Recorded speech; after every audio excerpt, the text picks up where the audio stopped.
District Board meeting, June 21st at 7:06 p.m. Could everyone stand for a moment of silence and a pledge of allegiance?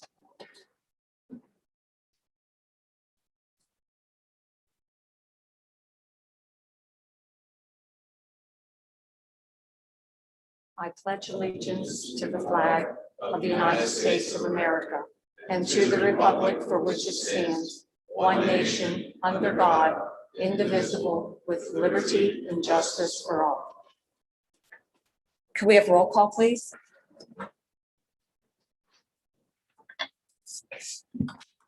Mr. Baker. Here. Mrs. Bream. Here. Mr. Francis. Mr. Hoff. Here. Mr. Hoover. Here. Mrs. Irwin Adams. Here. Mr. Johnston. Here. Mr. Cruz. Here. Dr. Malloy. Here. Thank you. I just want to announce that we did have an executive session this evening at 6 p.m. for purposes of personnel. And I would like to thank whoever gave us the A pin. I really appreciate that. Thank you very much. Citizens addressing the board. Yes, please come to the microphone, and we limit it to 5 minutes, and please state your name and where you're from. My name is Scott Frank. I'm a father, parent of two daughters at Elton Area School District. I am very concerned about the upcoming next year's school year. I do not feel that the Elton Area School District learned any lessons after we closed the doors in March of 2020. This will be the third school board meeting I've attended. After the last two, there has been no discussion about any of the problems that the children are having. The learning gap, the social problems, the mental problems they're having, nothing. I've learned about how much it costs to keep score at a 6th grade basketball game. I learned what it's like, how much it costs to plow a parking lot, but nothing about all the suffering that's going on with the schools and the lack of the learning gap. Now, it was pretty evident to anybody at the time at that last school board meeting, 2 school board meetings ago, if you watched 60 Minutes News, read the paper, paid attention to the kids at all, the problems that was going on. The number one problem was that kids weren't being in school. Kids needing being in school was the number one thing. Even the government was saying it. The CDC was saying, what we need to do is get kids in school. Now, what has Elton Area School District done in that time? About that same time, due to cleaning because of cases, Elton Area School District closed and Hollidaysburg closed. Hollidaysburg closed for 1 day. Altoona closed for 9 days. Now I'll say, no, Altoona closed for 9 days. Part of it was Easter break. I get that. Easter break for what? My daughters last went to school in March, didn't go back to school. They went back to school 2 days between March and Christmas. They went back to school 2 days, had to quarantine, went back, then they didn't go back again until February. A break from what? It was at that time you would have thought that would have been all hands on deck. Anything we can possibly do. What can we do to salvage this school year? We need to get these kids in school. Now, my daughter had to take the Keystone test, and 5 days in that week, test, you got to take out miss some class to take the test, but no, 2 other days that week, on Tuesday and Thursday of that week, that asynchronous class. For what reason? Talk to my daughter. Well, you going to school today? No, not going to school. We don't have school today. We'll just do this assignments.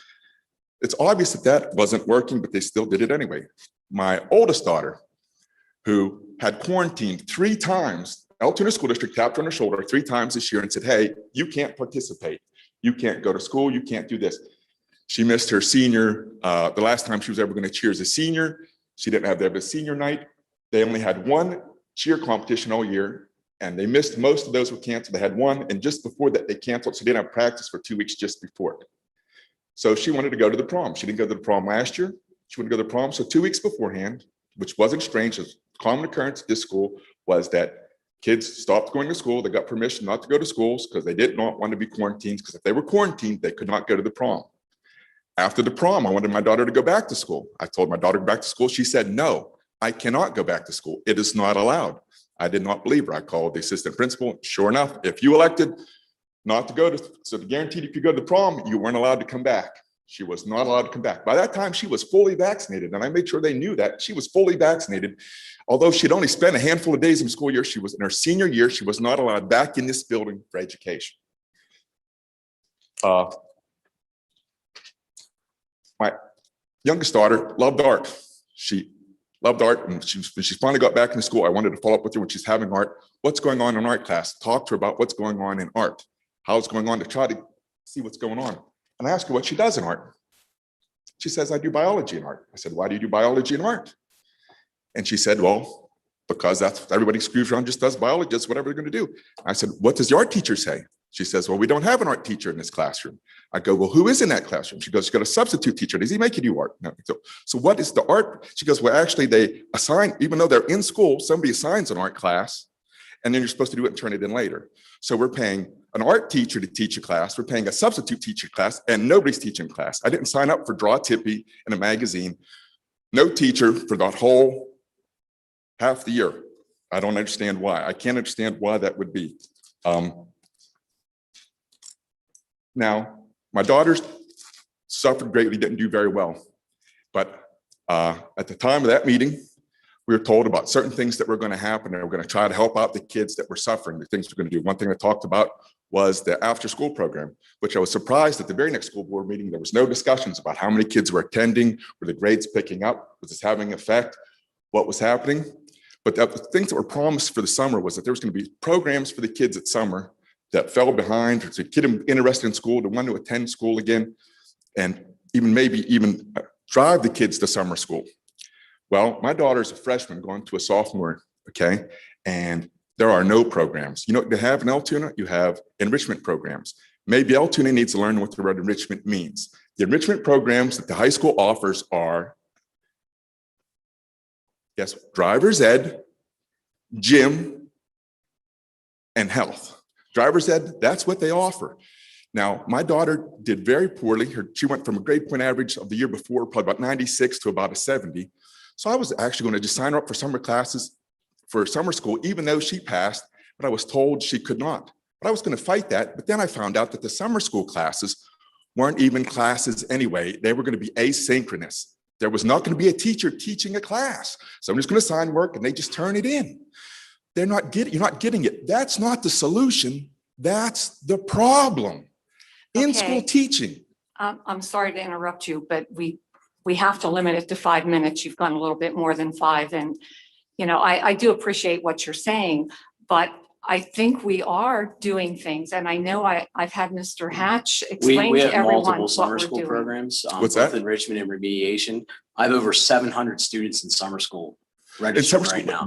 Summer Correct. school. So we also have enrichment programs offered in July, which are geared towards student interest. We have multiple, they're more like camps as opposed to summer school, week-long For camps. kids who are going to be a sophomore, not elementary school, for high school kids. These are for high school students. Yes, they're available. I'll call you tomorrow with the sign-up information. We're offering transportation and meals for all of those as well, free of charge for all of our programs. So I don't know what information you'd be given in terms of art. This is Isabella you're referring to? Yes. Was she enrolled in an art class second half? She was dropped. They dropped in an effort to try to get her to go to school. They dropped at the end of the third marking period. They dropped everything but her 4 core classes. Okay, because once again, I'm not seeing an art class on her schedule. So if that's what you're referring to. She did have art class. It was dropped after that third marking period. Okay. I'd be more than happy to call you with our offerings tomorrow. I would be more than glad to talk to you about it. Sure. Thank you. Okay.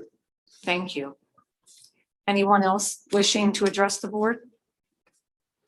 If not, we have a special presentation, Brooke Long.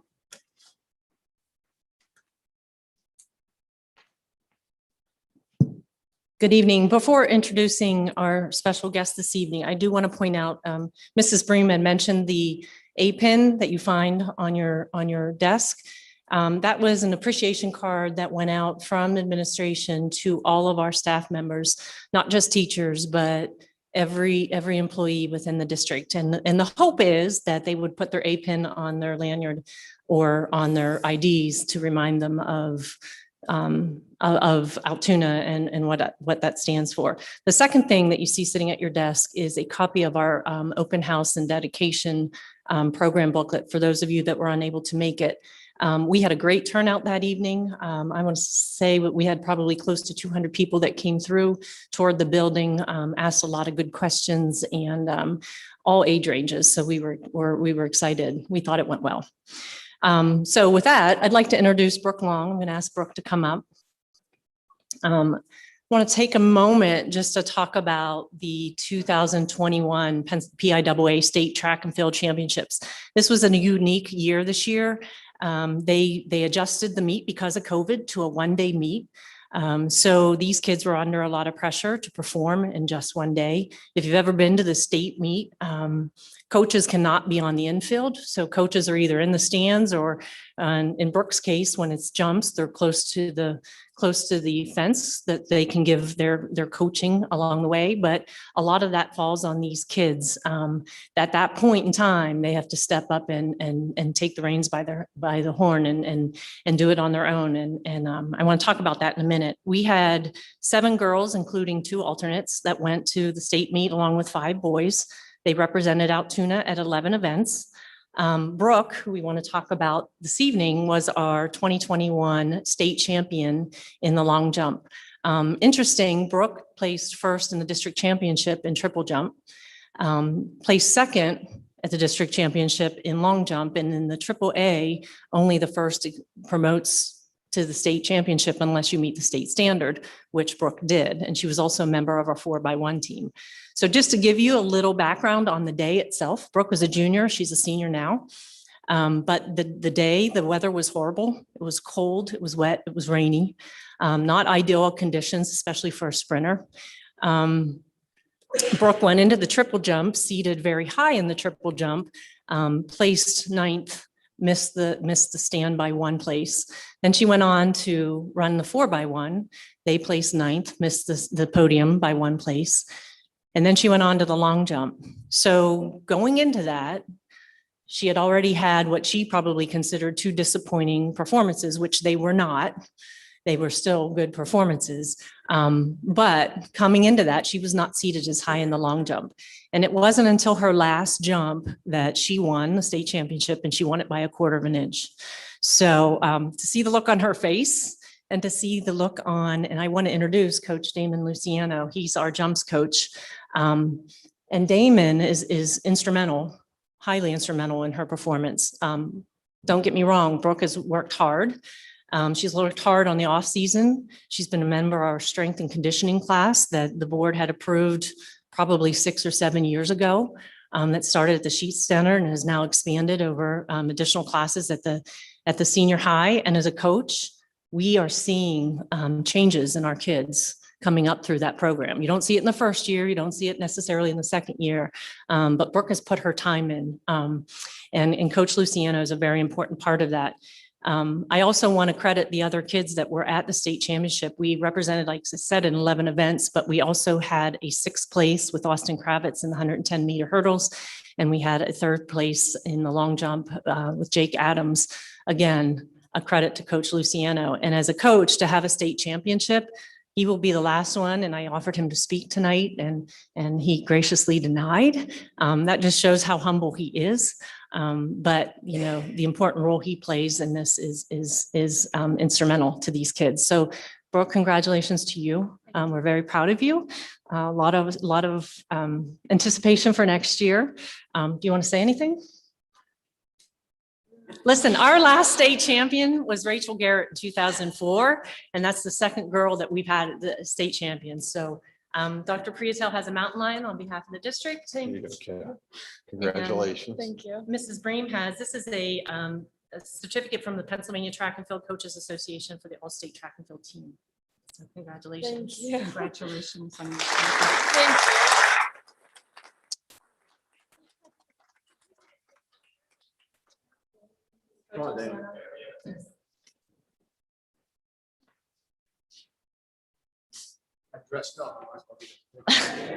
And I also want to acknowledge Brooke's mom, Mrs. Long, who's here with her this evening.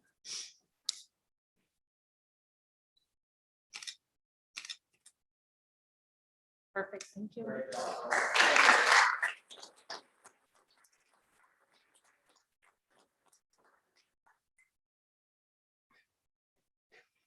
Ms. Brooke, I just want to say, I watched entirety on PCN, the track meet. It was cold, rainy.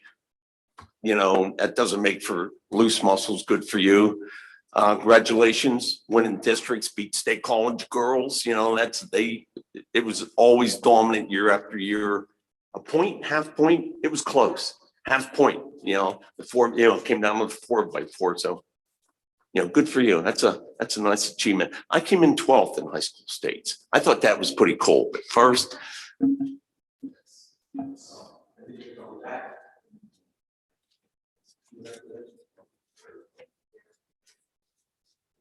Okay, moving on. Regular meeting minutes. Can I have a motion and a second? Second. Any discussion? Okay.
I mean, why do we have these facilities meetings if we're not going to follow through with what's being discussed? And I'm fine with going home and somebody else can handle that. Which change order number was it? 375. Yeah. 375. Okay, thank you. So we'll correct that. Well, it's already been approved. And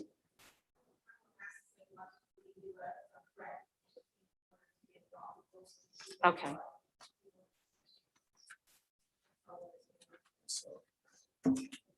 Okay, all in favor? Aye. Opposed? Motion passes. Change order for this meeting. There are several of them here. There only is one. Oh, okay. The other ones are, I'm sorry, in the back. This is, go ahead. It is for code, we needed to add 2 additional fire alarm poles at a cost of $878.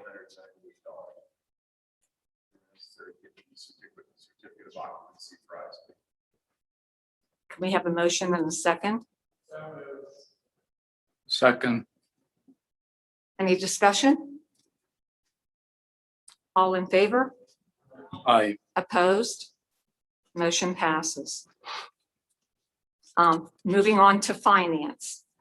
List of payments, financial reports, finance contract renewals, preliminary personal tuition rates for 21-22, contracted services. Can I have a motion and a second? Second. Discussion? Yes. Just on, a question on the trainers, the athletic trainer, that's a pretty good jump from year to year, isn't it? That's the one I was going to speak up on too, Dave. It is. Seems and, like a significant jump. Phil and I met with them and they explained that there has been a change in the education process for trainers that has moved from a minimum requirement of a bachelor to a master's, and they have to pay more to hire them. And those were their rates. And they said they are already giving us a large discount. And with the increased rates for the new hires, these were the rates. Did we get any other proposals? Phil said there really weren't any others who do what they do. You know, I could see a jump. But this is a leap. I think we saw those figures before. Yeah, at we a saw them before. We athletic questioned, meeting, and we questioned I them questioned before they were too. high. There's no one else that does this type of work? It's a issue comes down to, there are a limited number of trainers available. Probably have the least expensive of all the options.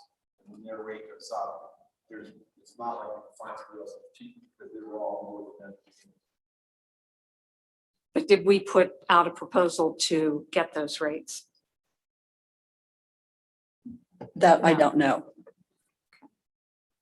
I mean, we should be Is that Dreyer? Dreyer. Yep.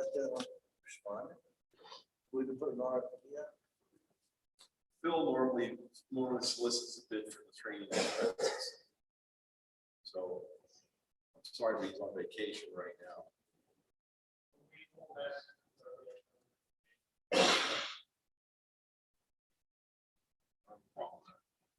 We'll pull the August. This was questioned at the athletic meeting. Yes. It's, yes, yes.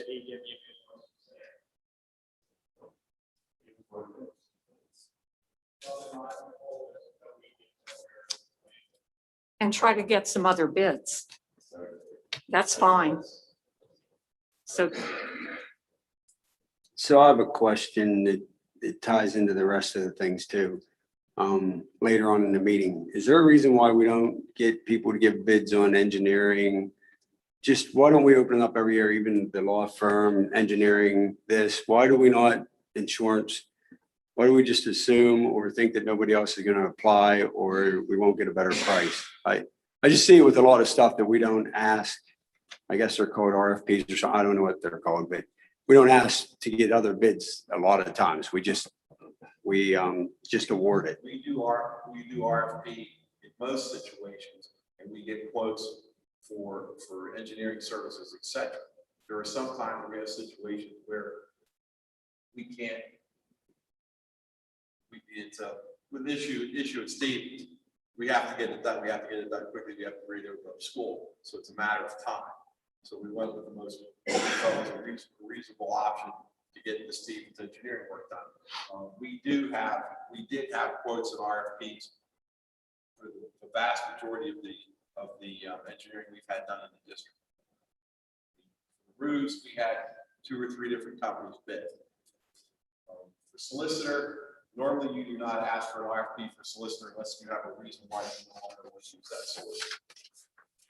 For insurance, we went with RFPs, it was a 3-year contract.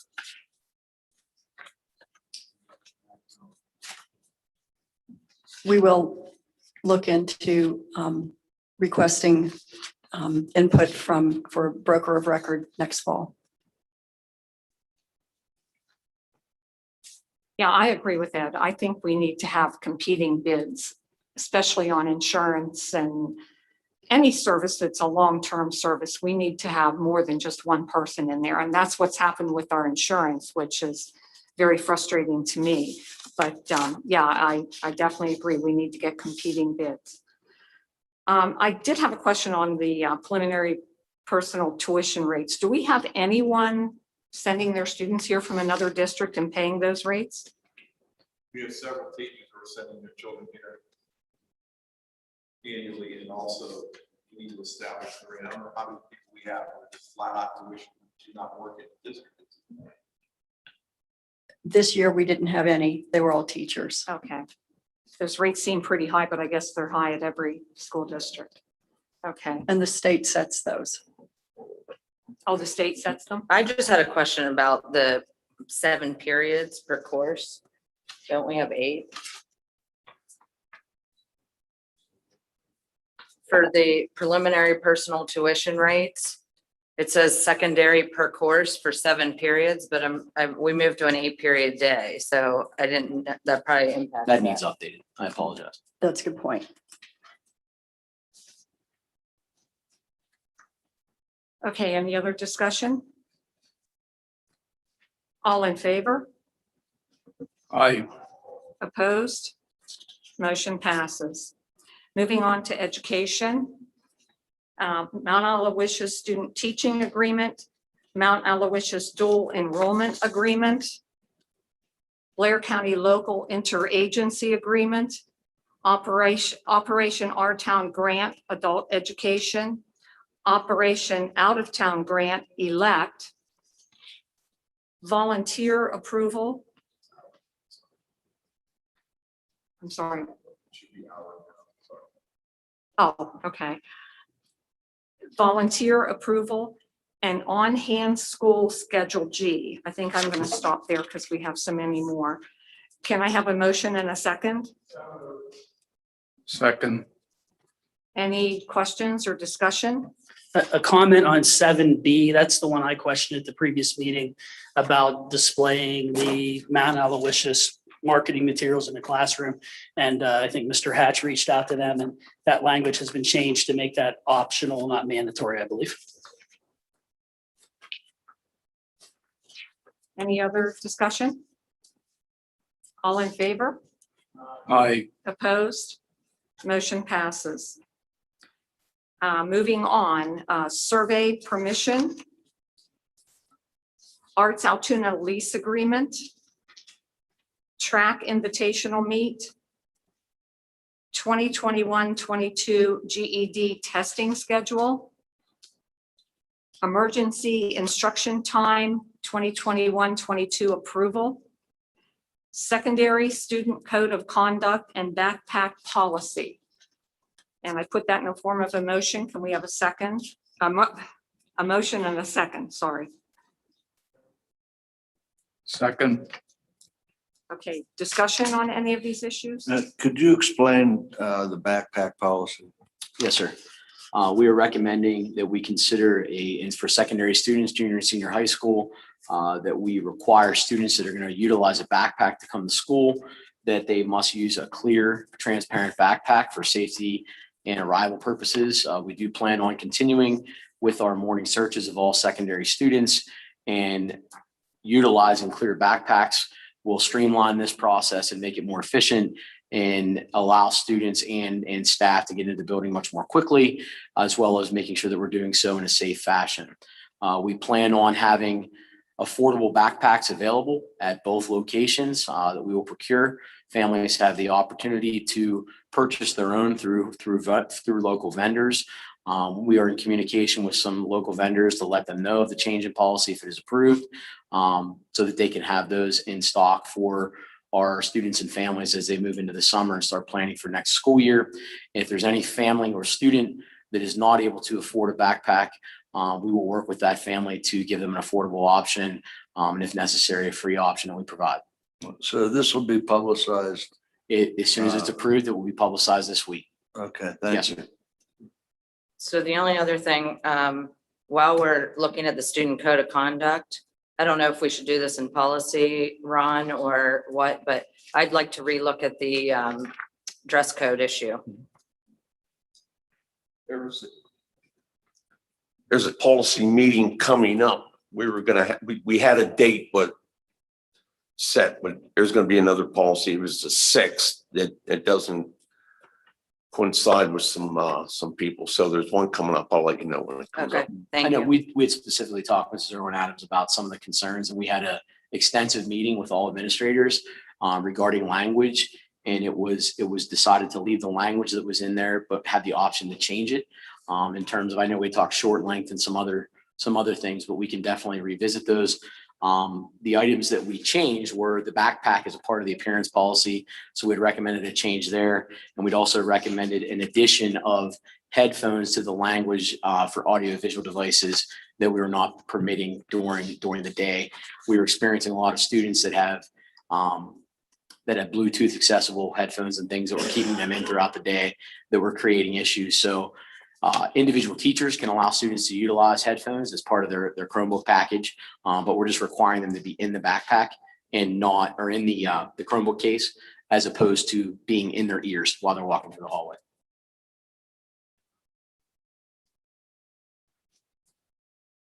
Okay, on the Arts Altoona lease agreement. What is that about? We're leasing space from them? With all that, on the year with all that, we're basically leasing the second floor of the Arts Altoona. Is adult ed typically in the evening? It is during the day. In the evening, they're at Stevens, but during the day, they are at Arts Altoona. So we couldn't utilize any of the space that we already have, Sorry, no. because that's 2,000 a month. Okay, We definitely got quotes on that. We went round and around to get that as low as possible.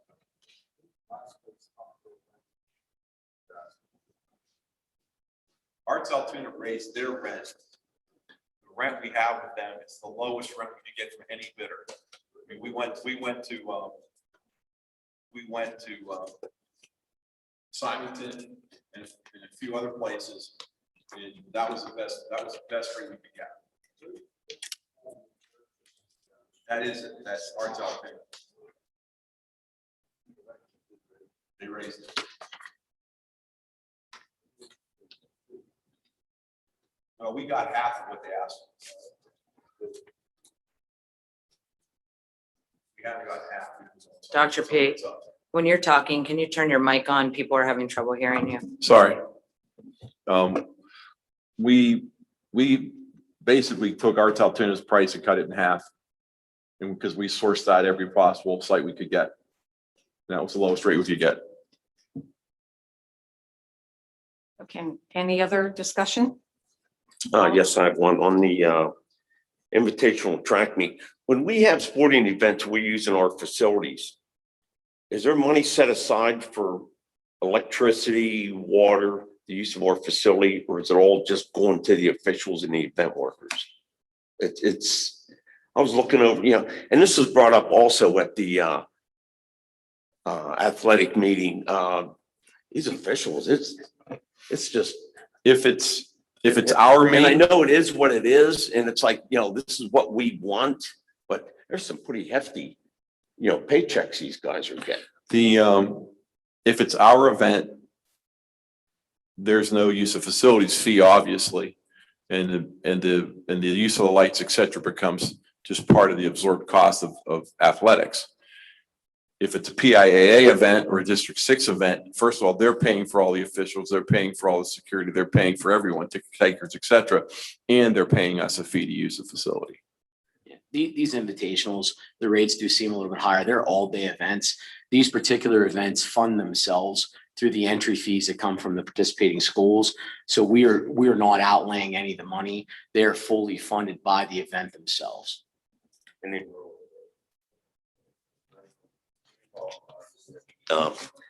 athletic meeting, and Phil said it is what it is. It's just like it just keeps going up and up and up, and It's ironic. So if you look, I mean, right now you can't find umpire, like for summer leagues and things, umpires, referees, officials, you can't find them. There just are not people out there willing to do it. They'll take anybody, they'll train you, and they're paying up. I know our Little League officials, where I'm affiliated with, they basically said, we're not going to work for what you paid us last year. You're going to have to pay us more, or we're walking. so basically It's everywhere. Yeah. Any other discussion? All in favor? Aye. Opposed? Motion passes. Continuing on, AAHS and AAJHS, ATSI plan, frontline education, new teacher induction program. Can I have a motion and a second? Second. Any discussion, questions? Just for for frontline and the evaluation.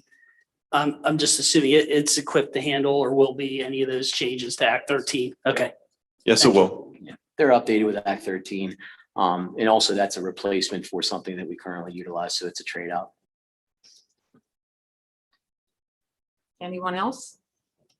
All in favor? Aye. Opposed? Motion passes. Moving on to personnel. A, change of title, Haley Flegel. Do you want to explain that, Chuck? Haley, it has been the director of federal programs. She's also been acting as the coordinator of elementary ed for the past school year. Basically, I'm asking that she be made the assistant to the superintendent for elementary curriculum instruction and elementary programs. So she will oversee the the operations and the curriculum end of, and the functioning of the elementary schools.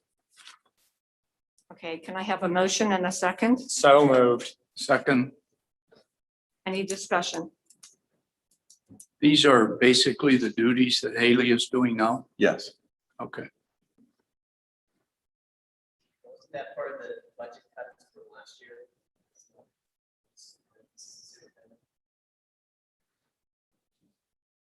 She's not being made an assistant superintendent. She's an assistant too. It just gives her the title and the authority to carry out the duties that she's already carrying out. Would her salary remain the same? Yes. No budgetary impact at all. How many people applied for that job? We advertised for 2 weeks. We had no applicants besides Ms. Legal. I can just attest to the fact how important this position is. You know, having spent many years as assistant superintendent in charge of elementary ed and other things, and also knowing the tremendous task that it is to coordinate a curriculum in a school district. Haley does an excellent job doing these things. So I think it's giving her the title that justifies what she's doing. Anyone else? Can we have a roll call vote, please? Mr. Baker, Yes. Mrs. Breen, No. Mr. Francis, Mr. Hoff. Yes. Mr. Hoover, Yes. Mrs. Irwin Adams. Mr. Johnston. Mr. Cruz. Dr. Malloy. Yes. Yes. Passes 5-4. Thank you. Moving on, change of title, Richard Adams. If you could explain that one, please.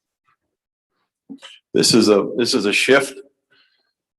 Mr. Adams has skill sets and experience as an educator in handling personnel in the district. He'll be basically making a lateral move as an assistant to the superintendent for human resources, where he will coordinate all aspects of the human resources program in our district. And in turn, then we will replace him at Baker and continue to develop the elementary program. Can we have a motion and a second? Second. Sharon? That's what we're going to have now. Okay. Anyone have any discussion, any questions? I have a question. Does Mr. Adams have his letter of eligibility? Yes, he does. And would this be a salary increase for him? No, it would not. Okay, and I'd just like to comment that I had the opportunity to work with Mr. Adams for a number of years when I did work for the district. Now, he was hired as a elementary principal, but I can tell you he's a person of high integrity. He works hard. He's very well organized. He's very much a people person. And I think those are some of the requirements that would be needed to be the HR person in any organization. Also, I think that as superintendent, the superintendent tries to choose people that he or she feels will do the job and do it competently. So I think Mr. Adams has many good qualities. Anyone else? Yeah, I just want to ask a housekeeping question because I don't know the answer to this. Are we allowed discussing these personnel issues, meaning specific to the individual in public? I'm just asking, I don't know. Because I know all our other personnel issues are usually discussed behind closed doors. So I just didn't know, like, for instance, and when we had an issue and we were talking about the superintendent, we're talking about, Haley or anyone involved. Are we allowed to discuss this in an open format like we're doing? I would say that what Dr. Malloy said was appropriate. If you would have anything that would flirt on the negative side or have a deep dive as to a specific question regarding that person's qualifications, that should be done in executive session. That's where personnel items are to be discussed. Well, then can I kind of circle back? Because I remember when we had a meeting where we were discussing Chuck, or Dr. Prietel, and the language and the verbiage that was used was very negative. And it wasn't verging on, it was horrible. And I just wondered why that was allowed to go on in a public meeting the way it was. Once again, I'm confused. Because he was more or less by certain members excoriated and put out there like he was the worst superintendent in the school or in the school's history. And that was allowed to go on, which I thought was completely and totally inappropriate. And what I'm asking you as our solicitor is, did we cross a line when we had people openly criticizing his job performance in a public meeting? All I can tell you is, Mr. Hoover, I can't put that genie back in the bottle at this point in time, and I think we just have to focus on the motion. I think your point is well taken, and we just have to focus on the current motion that's on the floor. Can I ask your professional opinion? Should we restrain ourselves in the future from criticizing personnel in open formats like this? Because I find that highly inappropriate, because there is no then firing back. That information is then out there. That person's opinion either taints or builds up the individual. So I'm just, you're our solicitor, and future meetings, should we refrain from open criticism of our employees? Well, that's inherent in everything that we do. We try to be as positive as possible, take a Christian approach to it. Imagine yourself in somebody else's shoes. That's part and parcel of what the PSBA advocates for, basically how members should conduct themselves, but at the same time, people have their own individual constituency. They have their First Amendment rights to speak their mind, and it's a delicate balance. I appreciate that. I was, like I said, at that meeting, I was obviously virtual, and I found it extremely distasteful to be publicly putting out your opinions about somebody's job performance to the public without having to produce any kind of evidentiary backup, without any kind of rebuttal. So just for future reference, when we're talking about any of these individuals, I think as a board, we have a responsibility not to be casting a negative light on people. Whenever we talk about these things behind closed doors, we can let those concerns be known. But when it comes to a public format with no recourse from the person being talked about, I think it's highly inappropriate, but that's just me. Well, I think we need to move on here now with the item at issue right now. Sure. Could we have a roll call vote, please? Mr. Baker, Yes. Mrs. Breen, No. Mr. Francis, Mr. Hoff, Mr. Hoover, Yes. Mrs. Irwin Adams, Mr. Johnston, Mr. Cruz, Dr. Malloy. Yes.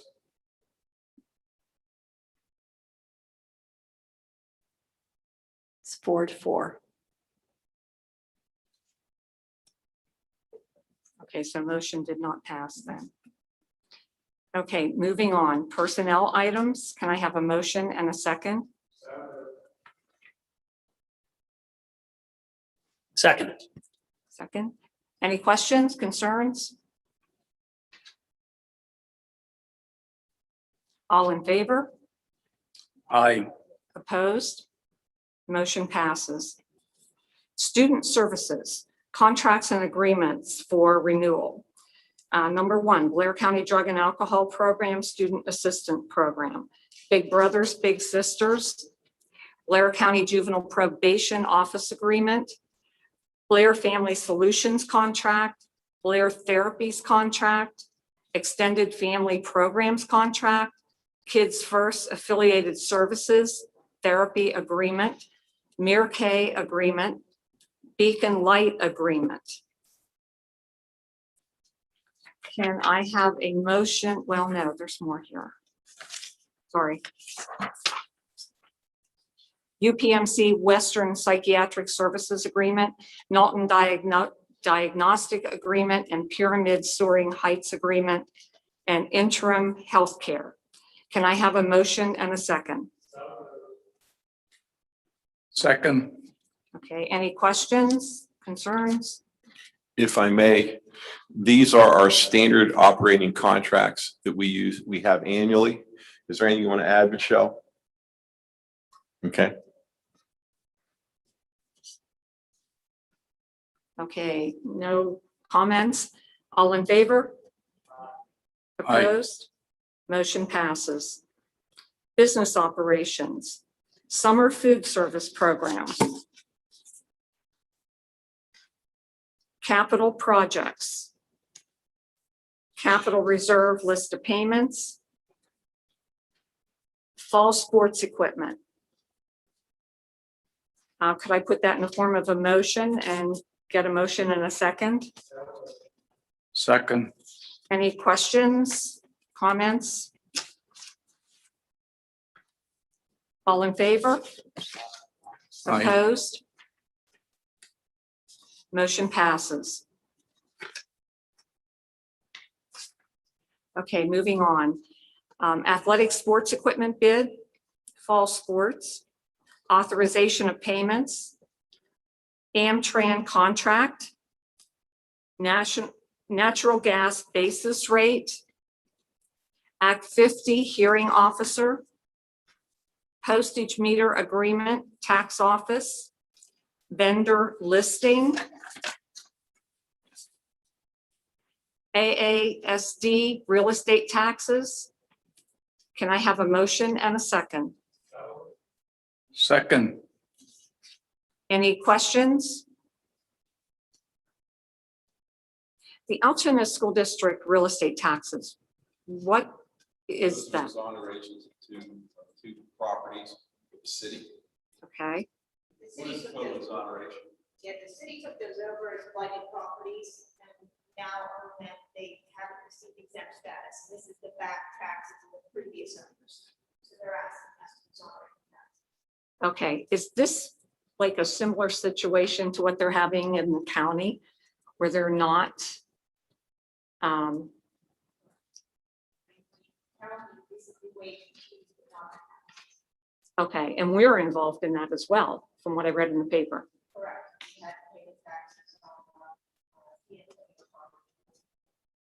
Because what, we didn't apply for exoneration or? did apply for exoneration, but purchased the property mid-year, so we could not be exonerated in 2019. But we exonerated from 1 year, it would not retroactively exonerate. Okay, Was there a way we could have stayed out of that though? I mean, we look bad in the paper for $200 or something. I made one for requests in county prior to. Well, the problem was that once it was out there, it all became an issue. So we weren't trying to get into the limelight on this. It just, by the time everybody got done arguing over it, we ended up in the middle of it. well, I think the city was involved in it too. It wasn't just us. Okay, can I have a motion and a second? Second. Okay, any questions? All in favor? Aye. Opposed? Motion passes. Facilities and maintenance, Red Cross Blood Drive, Juniata Elementary School Playground, underground storage tank removal, Adams Building heating system, chiller at Ebner Elementary, and van for Buildings and Grounds Department. Can I have a motion and a second? Second. Okay, any questions, concerns? Yes, at the paving for Juniata Elementary, that's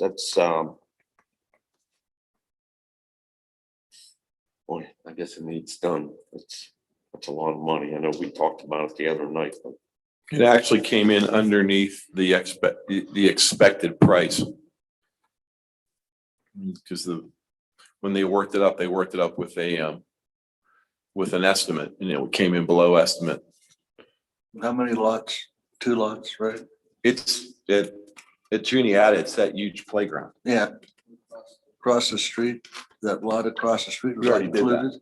We did that. You already did it? The little lot across the street, the church owned. Yeah. Yeah, we did that 2 years ago, Wow. 3 years ago. It's the playground. It's the playground, the fencing, et cetera. I have a question.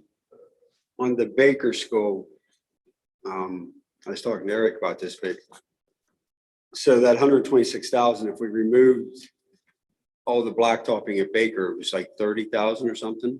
Just to remove the tank, there would be additional upcharge to re-asphalt where the tank is. But you would have, that would be, I mean, it would be minimal, probably $5,000 to $10,000 maximum. So I'm referring to Eric, do you think $90,000 is too much to blacktop out there? Like, should we see about just removing the tank and having someone else try to fix the water problem? I don't know. I didn't look at it, you did. Well, I think they're fixing the whole drive the whole way down, correct? They're fixing all the water flow issues that occur. It needs to actually be reshaped and redesigned to appropriately take care of the water flow. Because the water just comes down off the hill and it goes right into the side of the building, which then cause dampness issues on that side. So by recontouring the lot, they're actually going to have to laser cut it, et cetera, to make sure it works the way it's supposed to. So all the slopes flow the way they need to flow out, because it'll come down and it'll go out to Ward Street or the storm sewer.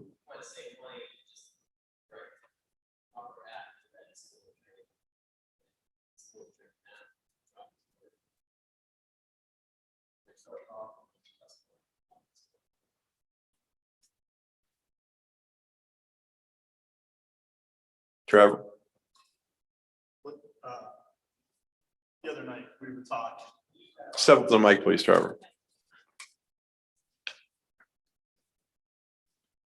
The other night, whenever we had a facilities meeting, Doug explained that if you look at Baker from topographical, it's in the shape of an L. So they weren't going to do anything to the alley coming down from that top avenue. They were going to start pitching everything to the center catch inlet. And then at the corner of the building to the chain link fence in the back, there was actually going to be a ridge right there. So that ridge was then going to direct water that rushed past the inlet to the catch basin along the grass on the backside. I don't know if you noticed that on our walk through out there. So that water will then be directed to that inlet in the grass. And then everything from the corner of the building out to Ward Avenue it'll almost look like a swell where it'll get built up along the left-hand side of the building. And then there will be another ridge just beyond midway. So it pushes it away from the building and away from those steps. I think, were you on the walkthrough whenever we went through? No. Did you notice the water that was down in the basement, that how it rushes down those stairs? So that additional hump right there and then the swell will push the water away from the steps and get it to Ward Avenue.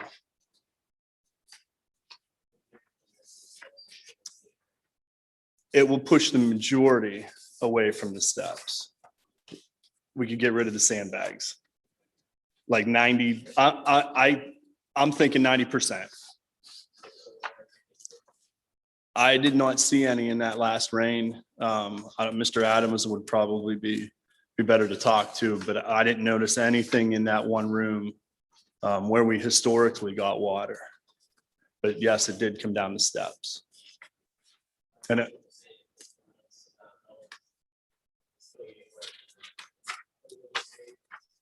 Other than what's raining on the steps, steps. that's gonna come down, but nothing from the driveway is gonna go down the steps. The way it's designed, and I didn't look at the full design of it. I have Ede's drawing here.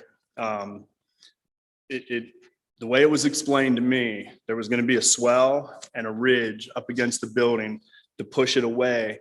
Now, there's two retaining walls, brick walls where the driveway is.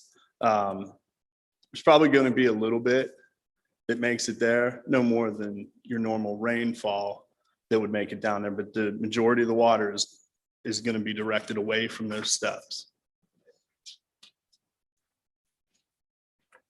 Yep. Anyone else? All in favor? Aye. Opposed? Motion passed. I have to abstain on D and E. I'm sorry. Oh, okay, okay. Moving on, new business, final general fund budget for 2021, 2022. Can I have a motion and a second? Second. Okay, does someone want to give us a brief overview of this?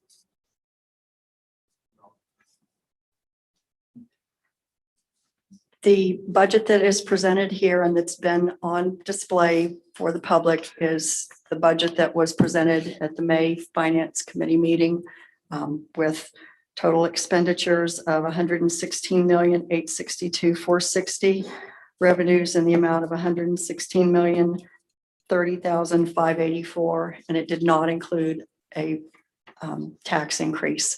The millage was still the same, 6.2053. Thank you. Can I have a motion and a second? We have a motion second. Did we? Okay, do. sorry about that. Okay, any discussion? I think not having a tax increase sounds great. And I think that's something every citizen, that lights up everybody's ears. But the fact that we're relying on COVID money, COVID relief funds in this budget to offset certain expenses, that's great too. But in 4 years, when those monies go away, I think this fiscal cliff that we keep reading about in the newspaper is very real. And I think we as a board are just setting this school district up if we don't increase our revenues to get hit very hard in this fiscal cliff. It's going to mean this year without a tax increase, we still need about 832,000 from our reserves in order to balance. But if you were to put a tax increase in there, that would reduce the amount that we would need to pull from fiscal reserves. And I just think it's the responsible thing to do, to look at, we've looked at decreasing expenditures. In fact, we did a pretty good job of not replacing all the positions last year, just having an attritional situation, and we saved quite a few dollars. But now we got to look at how we can start bringing a balance between expenditures and revenues. And I just feel it's a responsibility to look at having a tax increase. The state's index would let us go 4%, but we can go anywhere from up to that, and just find ways to increase revenue so the fiscal cliff is not as steep as what it's going to be. No, I agree that, eventually we're going to run into trouble, but I don't think last year or this year is a time to raise taxes at all. I was at the Memorial Day Parade at Juniata, and a young kid came up, when I say young, I'm saying 40, 42 years old, said, "Hey, I can't afford a tax increase." And his wife wasn't working. She was having trouble with childcare, the cost of gas, the cost of everything else going up. Personally, I can't see raising taxes right now, but and I agree, eventually we're going to have to. We don't know what's going on in Harrisburg. We don't know how much money that will be allocated from the state. We don't know if that's going to make up that part of that $800,000 deficit that we're in.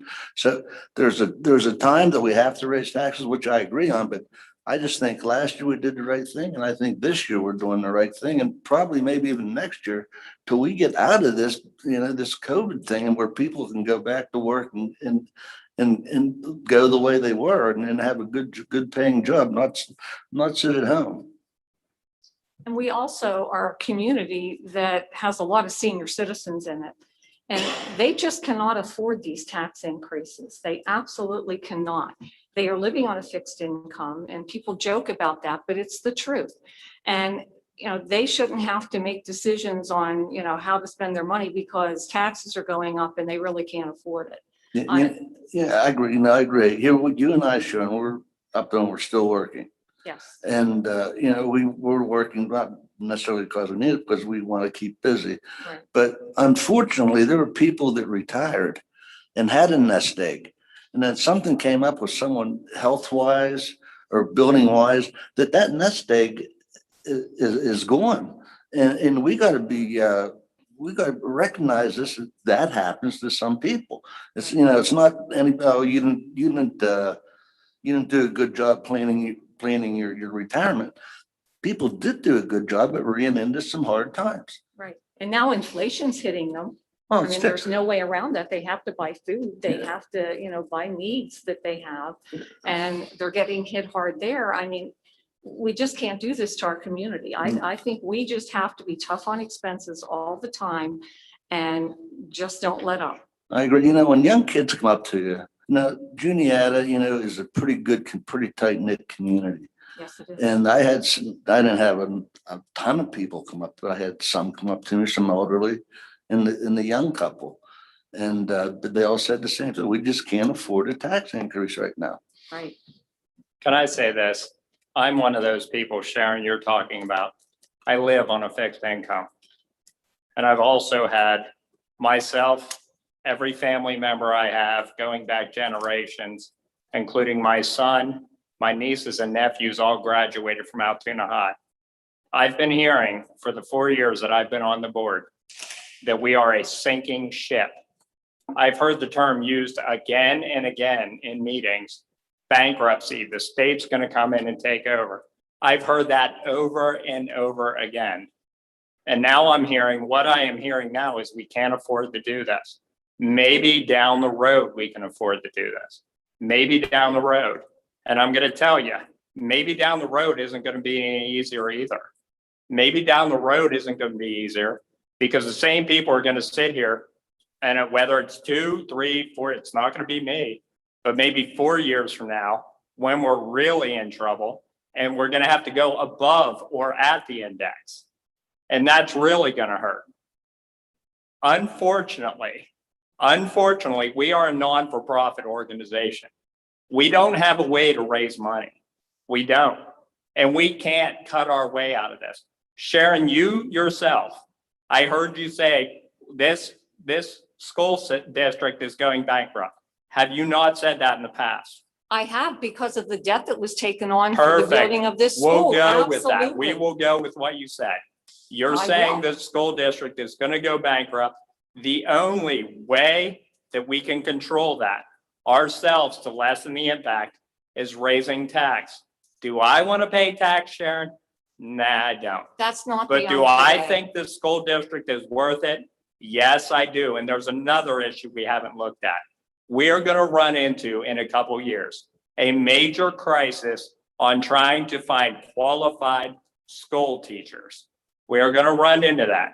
And we are going to have to end up getting into a bidding war with other school districts. And once again, I will say this. Whenever I heard that we were the lowest taxed school district in the area, I did not believe it.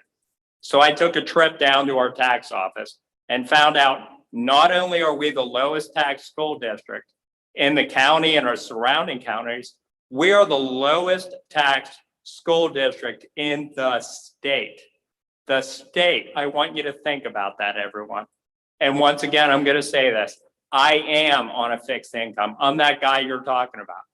You know, my tax went up last year for the school district, $2. That's what my tax.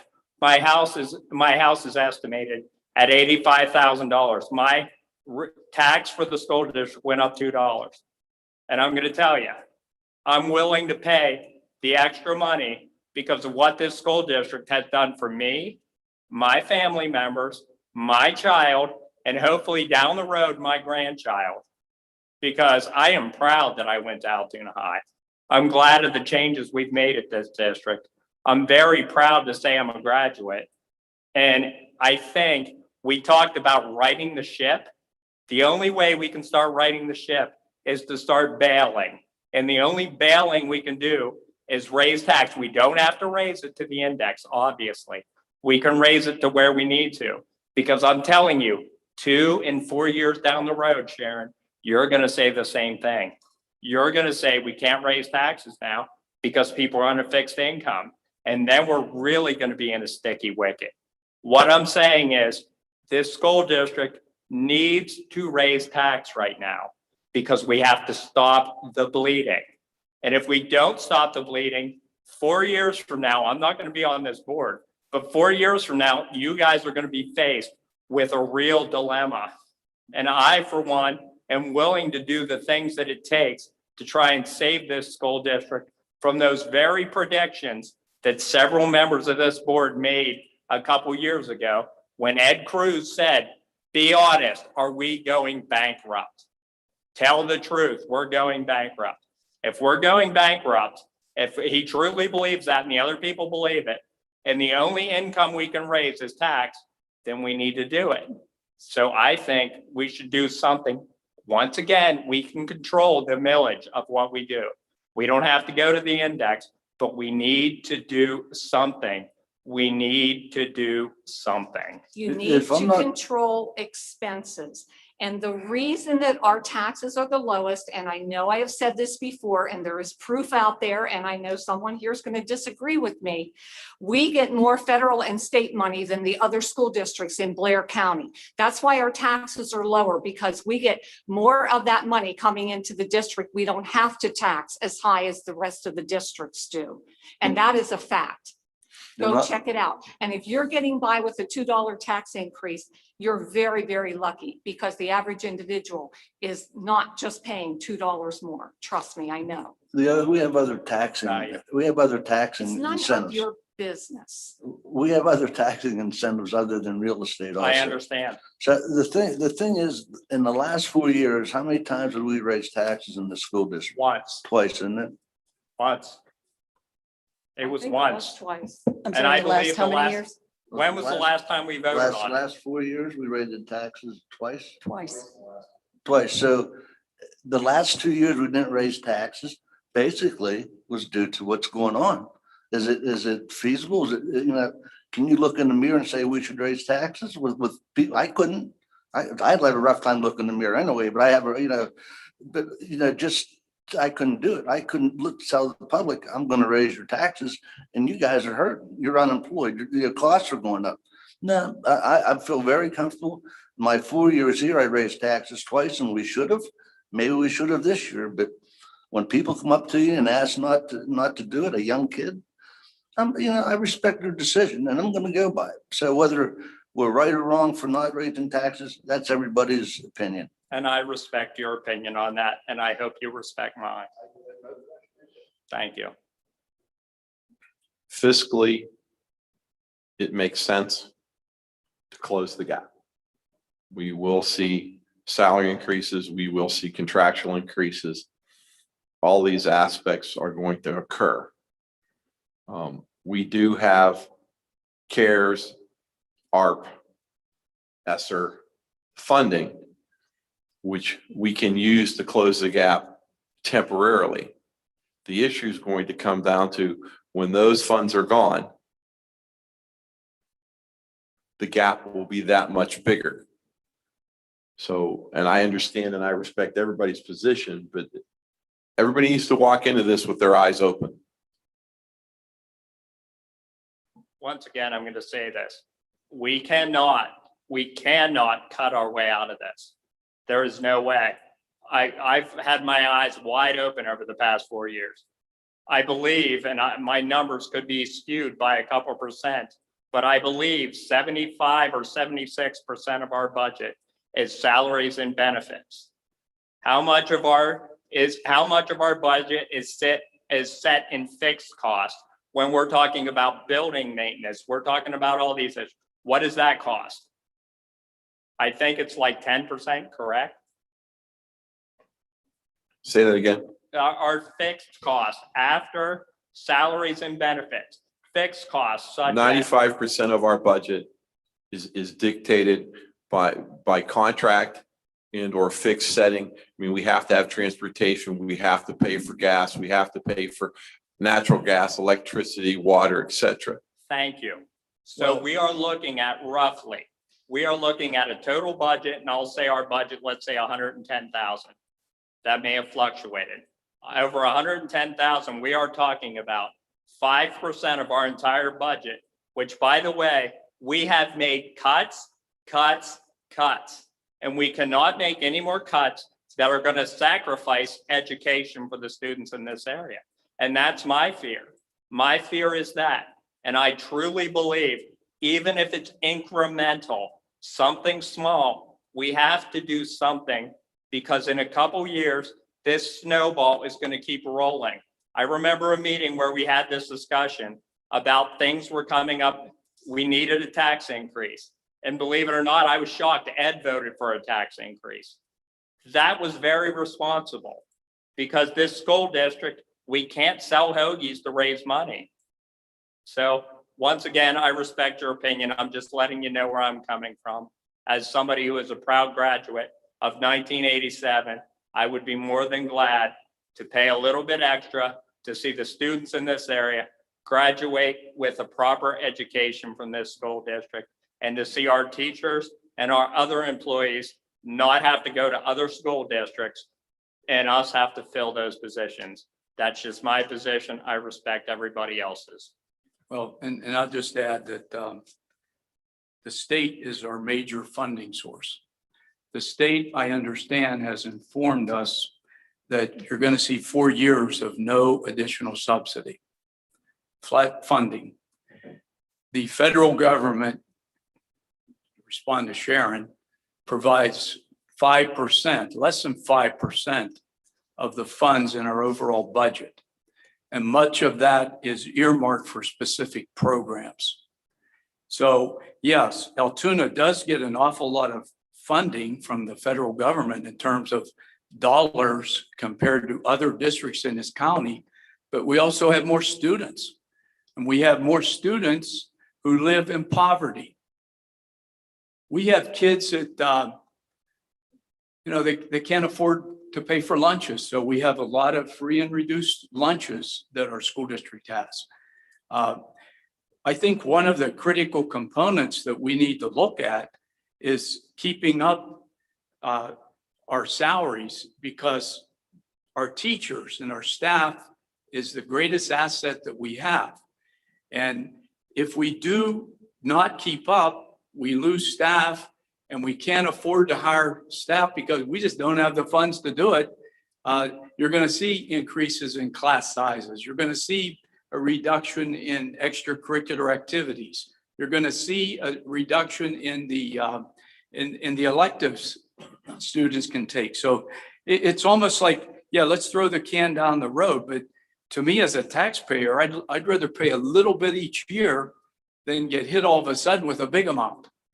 You just keep funding the pot a little bit to try to keep up with your ongoing expenses, so you don't get hit 4 or 5 years down the road with something that we as a district can't handle. If you go beyond that index, you have to do a voter referendum. And who's going to vote to increase your taxes, your own taxes? It doesn't happen. And then you're going to be faced with your fund balance going away. So it's just bad things that can happen if we don't do the job that we were elected to do. What I'd like to see is, I'm going to throw a couple punches in here. When you go through our billing, cyber charter schools, they're killing us. They're killing every school. We had talked about this before numerous times. We need to get our politicians on all levels to step in and say, Altoona Area School District, you have a cyber charter program. They got to use your program. Ours is what? It's about $2 million we're losing. We're spending approximately $4.8 million for outside cyber charters. Can you imagine what that would do to Now, us in this district? We have 325 students in outside cyber. We have 500 students in our inside cyber program. The cost to run our inside cyber program for 500 students is $1 million a year. We're spending 5 times that, or almost 5 times that, for less students, for 325 students outside. I have talked with Lou Schmidt. I have talked with Jim Gregory. I have talked with Judy Ward. There is no significant legislation at this time. There may be something that may make a difference if they can agree with it. The situation, which just boggles my mind, 80% of the school districts in the state of Pennsylvania have stated that our cyber charter laws are flawed, and what we're paying for cyber charter is off the charts. And they're not being held responsible, and they don't have a board. Exactly. And according to a PSBA update last year, 50% of those kids are failing. Or more. Thank you. Or more. Well, Just one more point, and this is for Camilla. I have a question. What happens, God forbid, if this school district does go bankrupt? If we go bankrupt and Harrisburg steps in, they step in, what happens to tax rates then? My understanding, if a school district is taken over, and Carl, do you want to weigh in since you know the laws better? If you would ever reach that point, you are taken over by a board of review.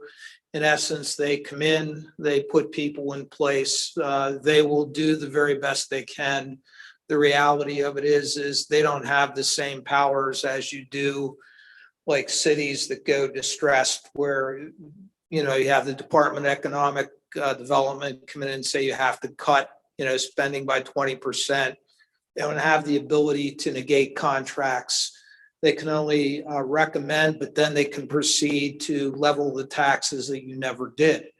So, you can speculate, but if you're down, they're going to take you to the index every year until you're out of debt. Well, They're going to figure something else out. Carl, we've heard the horror stories over the years. 4 years, I've heard the horror stories. They're going to come in. We're going to cut all sports, all activities. The arts are going to be cut. We're not going to have football. We're not going to have anything. All the kids are going to lose this. They're going to step in and raise the taxes to where they should have been all along. They're going to do that. And what I'm hearing you say is, yes, that could be accurate, correct? Correct. Thank you. Well, Yes, I think it is, as Frank said, you know what? Do a little bit now, just like your home finances. Put a little bit aside, so whenever you lose your roof or your furnace goes, you're not breaking the bank whenever that happens. You don't have to go borrow money to pay the guy to fix it. So once again, this just seems like a no-brainer, but I don't want to beat a dead horse, but there are people hurting out there. That's I'm all one I'm of them. saying right now. And last year, if this thing wouldn't have came up, our administration cut, what, 600,000? Now, I bet you if that COVID wouldn't have came into this area, we'd have had a tax increase. I think everybody would have felt fine voting for a small tax increase. But unfortunately, look what happened. So we can't control that. We can't control the school. We have to pay the debt service on. And that's something that's happened. You got to eat it and just go with the flow. So, but right now, people are hurting, and some people aren't. God bless them, but there are some that are. Well, I think we need to start over, like me and you talked before, and everybody gets a chunk. Like Dr. Pretel, he gets this much money and he spends it on administration. Not giving people raises just because they do a little bit more work than somebody else. Phil gets so much money and that's it. He has to figure it out. If he needs to get volunteer coaches, if he has to cut coaches, that's what he has to do. And then same with facilities. I mean, they just each get a piece of the pie, and when the money's spent, the money's spent. You're done. But right now it's like just endless money. If anybody wants anything, they just spend it. Yeah, that's right. And I think, Camilla, you and I thought, is there such a thing that we could do a zero fund zero budget? Start with a zero, zero budget, just go from there. Isn't it feasible? Don't people do it? Don't business owners do that? Zero bound. What you're talking about is zero-based budgeting. It's zero-based budgeting with a budget our size.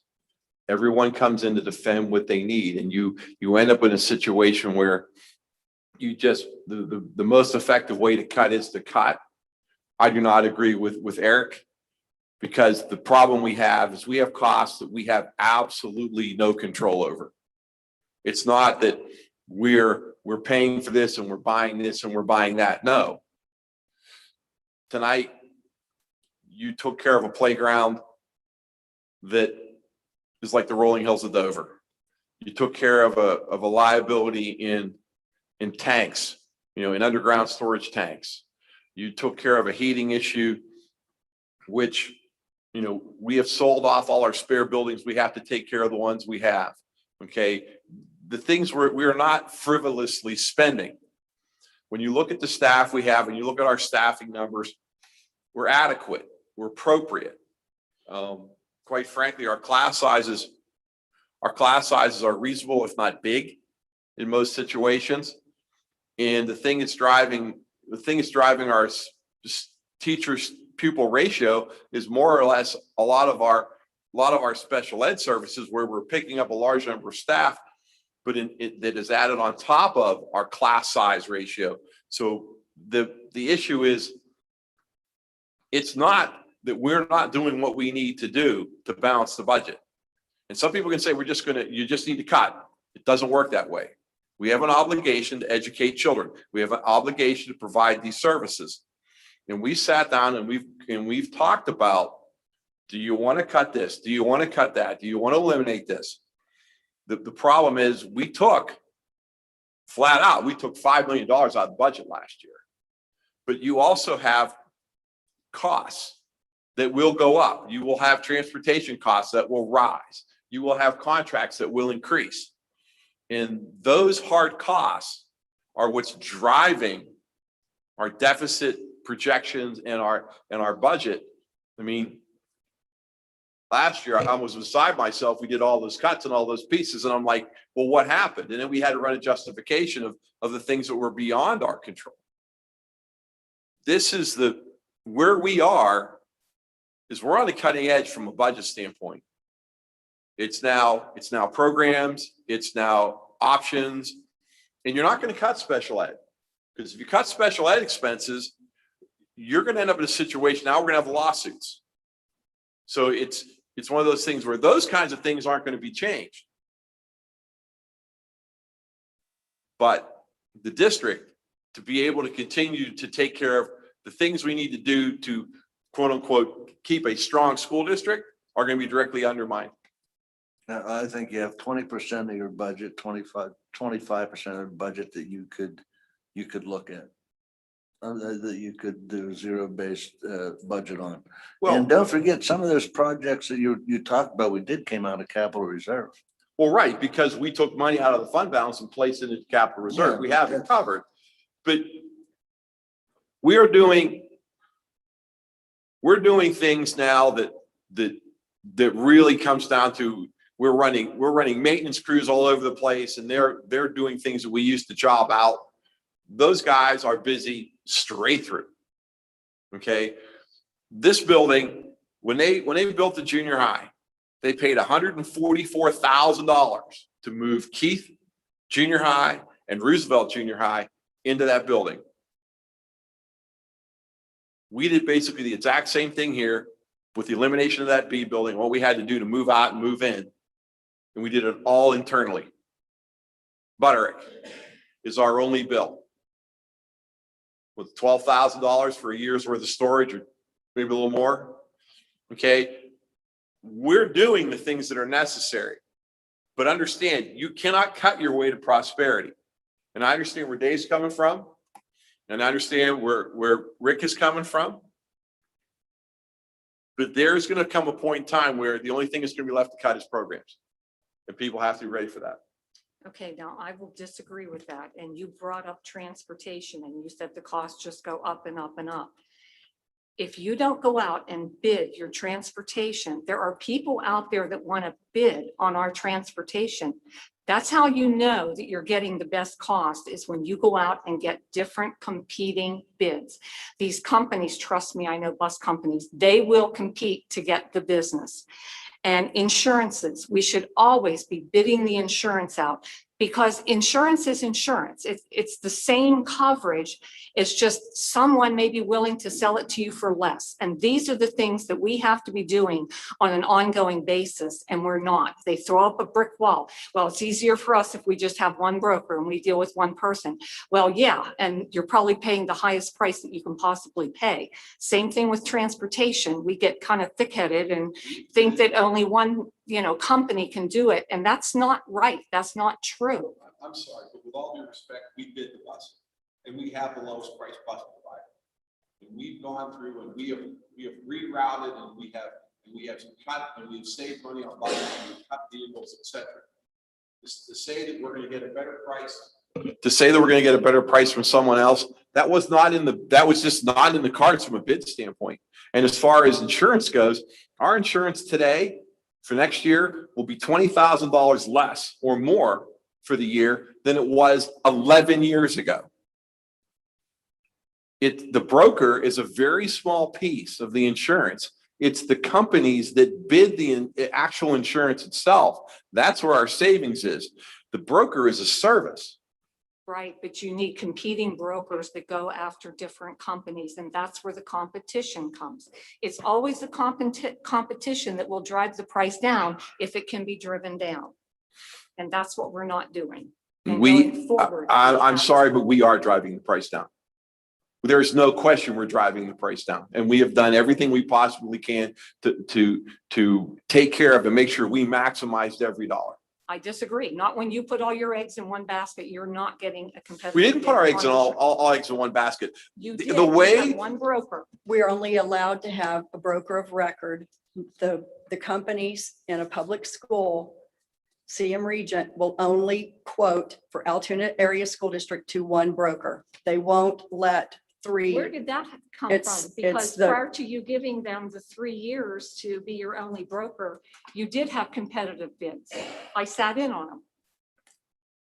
with the brokers of record, and we're going to put out for brokers of record in the fall. Broker of record just means that you're protecting a broker, and that broker is the only one that can go to the company and get a quote for you. That's all that a broker of record. And that's the does. only way we can get a quote is with one broker of record. They will not allow, we can't go out and let Teeter get a quote and Gingrich get a quote. CM Regent will only give a quote to our broker of record. You're saying a company, a specific company is not going to give 3 different brokers a bid. That's not what I'm saying. The brokers will get different companies to compete, not the same company. You're not just going after one. See, that's the problem. You want to put all your eggs in one basket, and that's where you end up getting financially hurt. How many? This is not something we're at the bottom of the season. Microphone. We've done everything we possibly can to ensure that we have the lowest possible price. There are only so many insurance carriers which handle public schools. And all of those appropriate carriers are being requested to provide us with a quote/bid for insurance. They will only provide one quote. They will not, the insurance providers will not allow themselves to be competed against with multiple brokers. Well, I agree with that. And I just said that, but you get multiple companies. We It's have not multiple ju- companies. It's not just one. Right. I think what she's saying is like Teeter would go to Utica and Gallagher would go to CM Regent. And we talked about this before. And the issue with that is if the broker doesn't have experience with district claims and school districts in general. Right now, our broker we have his cell number. It's he's on call 24/7 for any kind of an issue that happens in the district, but we will look at it this fall to do more of what Brokers- you're talking about. Brokers don't process claims. Insurance companies do. They maybe can help They contact the insurance If you companies. have a problem, they can help you, but they don't process claims. Only the company can do that. And we have no idea what we're talking about when it comes to numbers for that. This is all a guess of how we're going to save money by doing this. Well, you don't know unless you But put you it know, out what we do there. know, Sharon, You we have do to. know if we don't raise tax, Well, I'm not our raising hole's going to be taxes. deeper. I'm Yeah, not I raising know, taxes. Sharon. I know. Okay, I think we're ready to move on. We need to get a roll call vote on the final general fund budget, please. Can I get a clarification though? So we just had a discussion around the peripheral of this with taxes. So voting for the general fund budget, voting yes for that, which you said does not include a tax increase. Does that take a tax increase off the table, or does that happen in 14A? Just so I know exactly what's happening. If you approve the budget, if you approve this budget, you would have to amend the motion to include a tax increase. which happened a couple of years ago. We have a tax resolution that's coming up here. But that's But that's different. the same rate, correct? No, the tax resolution has to do with the homestead farmstead provisions. And the numbers that are generated with this motion will impact that motion. Okay, so a yes vote on, what are we on, 13A is to take the budget as it is without the tax increase, unless it gets amended. That's what you're telling me. Correct. Okay, I just wanted to make sure I understand what's going on. Mrs. Breen, Yes. Mr. Francis, Mr. Hoff, Mr. Hoover, Mrs. Irwin Adams, Mr. Johnston, Mr. Cruz, Yes. Dr. Malloy, No. Mr. Baker. No. Passes 6-3, no tax increase. Thank you. Now, moving on. Solicitors contract, Beard Legal Group. Can I have a motion and a second?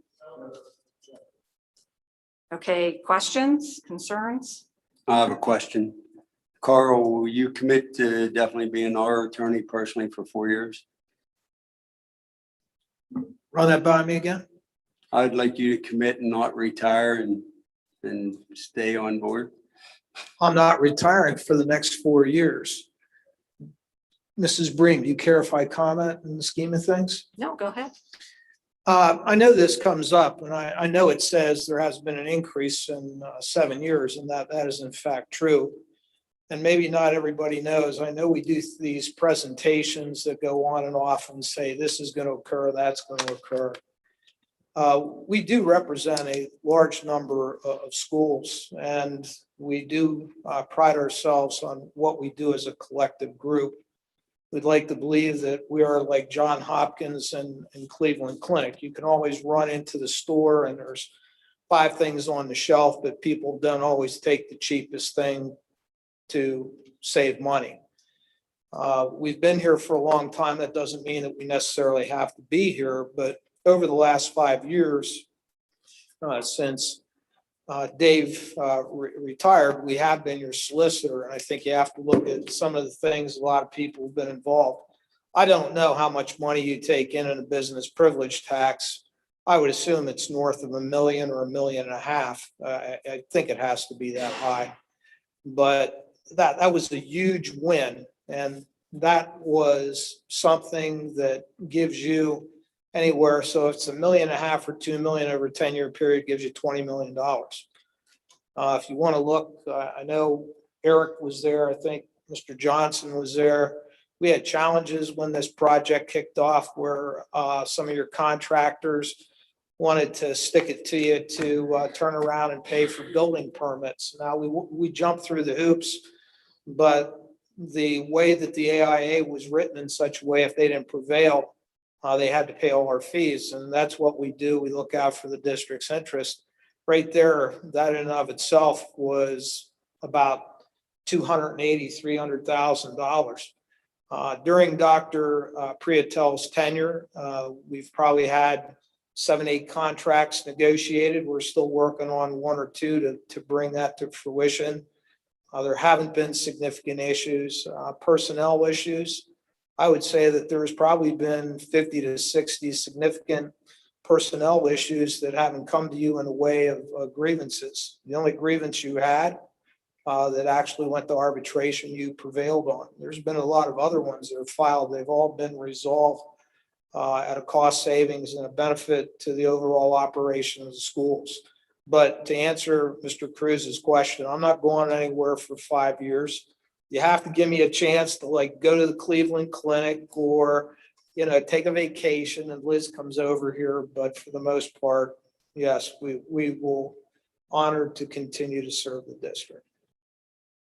Or I think you should add your expertise in special education law.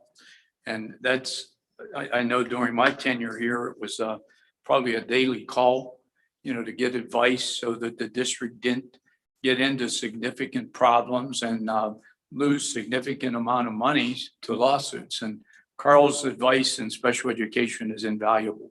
I didn't want to go down, but since COVID, we put out 43 crime books in Toronto. Comes to the various schools, should be passed on the education department for cooperation with State University. I've presented on state, national school boards with Chicago last year that was canceled because of COVID. They'll happen again. More association of civil rights issues. We're on 6 insurance panels. Like a law firm, you're not really capable of carrying it out. So every insurance, this is right now, national CM region, Missouri, mutual auto casualty, right institute, national security, all panel counts. General liability commissions. So we've been here for a lot of places in Pennsylvania. This is our district.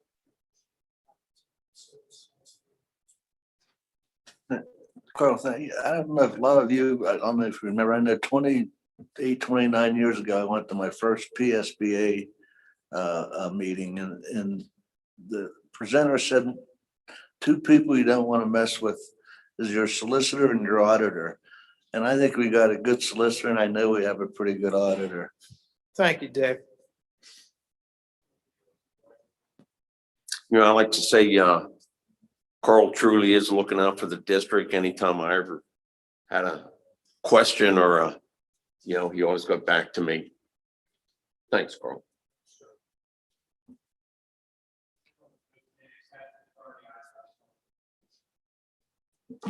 You know, I've been told that a lot, and I do have to say that there was a district down in the Harrisburg area decided to do an RFP. They came back with prices that were $100 more an hour for services in the greater Harrisburg area with the law firms that submitted RFPs. Okay, can we move on to a roll call vote, please? Mrs. Bream, I'm going to vote yes, even though I think we should have competitive bids on this. Mr. Francis, Mr. Hoff, Yes. Mr. Hoover, Mrs. Irwin Adams, Mr. Johnston, Mr. Cruz, Dr. Malloy, Yes. Mr. Baker. Yes. I'd like to thank everybody and especially Mr. Cruz for his commitment that I'd be a long-term candidate in the district. Thank you. Okay, insurance renewals. Can I have a motion and a second? Second. Okay, any discussion? Okay, can we have a roll call vote on this? Mr. Baker, Yes. Mrs. Bream, No, because I think we should have competitive bids. Mr. Francis, Mr. Hoff, Mr. Hoover, Mrs. Irwin Adams, Mr. Johnston, Mr. Cruz, Dr. Malloy. Yes. Passes 6-3. Okay, moving on. PSBA voting delegate Ron Johnston, Alton of Brass Collective, referral program for SEAs and maintenance sub/summer positions, and SEA collective bargaining agreement. Can I have a motion and a second? Second. Okay, any discussion, questions? All in favor? Aye. Opposed? Motion passes. Tax resolution. Can I have a motion and a second? I'll second that. Any adjustments to? Does someone want to explain this? Susan, you want to step up to the mic and walk everybody through this?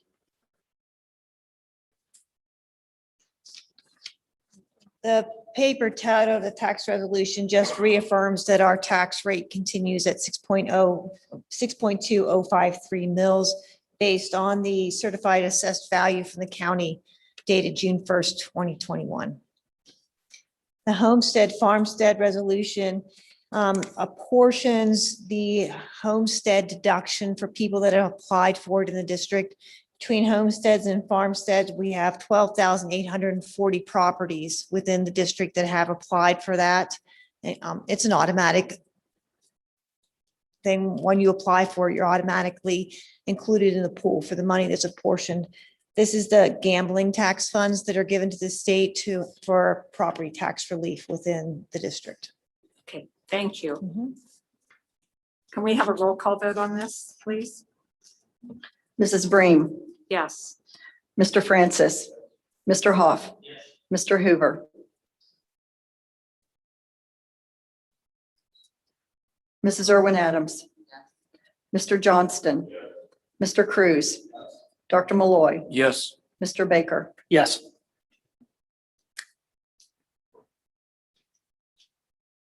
Motion passes. Any committee chair have anything they want to add? Tomorrow at 4:30 at the Bavarian, the Central Blair Rec Commission has their consultants doing their final presentation of their comprehensive plan. Okay, 4:30 is very, It's open to the public. okay. We had a technology committee just about 2 weeks ago. And during that meeting, Mr. Coster reviewed the end of the year procedures for turning things in and some of the things he's looking at next year. Okay. Anyone else? We had our ribbon cutting last week. It was excellent. I was so glad to see the turnout. People were generally in a real positive mood. Got a lot of really positive feedback going through with the people on the tour. You should have seen the look of amazement on people's faces when they toured the building. Nothing but positive feedback. Excellent event. Very glad to see Kelly there, and some of the former board members were there as well. Very nice. It was kids. By the way, the orchestra or the band that was there was awesome. So it was incredible. It was a good event. So thanks for those that attended. Okay. Superintendent's report. We are now in the summer. It's going to be a fast summer. We have, we're in the second week of summer school. When's the last day for summer school? July 2nd for session 1, session 2 starts after July 4th. So we're going to be moving. It's going to be very, very busy. We are doing a lot of trainings this summer, and we're prepping and building curriculum and getting ready for fall. Thank you. I just want to add, thank you to everyone in the district that worked hard this year. And I know you worked harder than ever before to try to educate our students because of the COVID-19 and all of the restrictions and the quarantines. And nobody liked that. Nobody on this board liked that. No parent liked it. No teacher liked it. And I was just thankful that we were able to give our students a graduation this year. I wish we could have done it last year. It was very nice to look up in the stadium, and it was pretty much packed with people. Their families got to see them graduate. The students had a prom. I had talked to some grandparents of students that went to the prom, and they had a great time. So I want to thank everyone for their hard work, because I know it was not easy. It was not a pleasant year. And glad it's over, and I hope we never hear the word pandemic again. Yeah, Thank just you. real quick, Sure. congratulations at graduation, putting handicap inside the field. That was a good move, and I got to commend Brad. I think that was a nice move. I got several people commented how nice that was, even that they got to see their grandkids coming off or going into the field and coming off the field.